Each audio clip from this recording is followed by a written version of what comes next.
और इधर से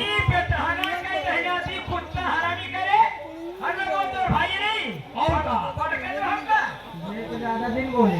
हमारे तो नहान 5-5 6 महीने हम दुल्हा भात इतना मार मारे कगवा पिछवाड़ कर लाद दाम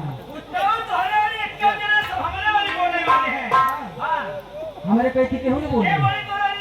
तोहरे कही थी जे बोली ये आगे राम अवतार बोली है। राम अवतार वो बैठा है, कहला से चल के आया है। राजबा तोरे कही थी बोली वो नहीं मेरा मन से हमारे गरीब उस्ताद के लिए नकार में खुश होकर स्पेशल 11 रुपये दे रहे हैं। और का बहुत बहुत भैया कम से कम इनके ऊपर खुश होकर देता हमारे सब नीचे बहुत खुश होकर देता और का तो कई हमारे पकड़े ही आज तो कल दुल्हा भाई जाने दे भाई तो रात 5-6 भाई ने कि हमसे दुल्हा भाई से काम धंधा करवाए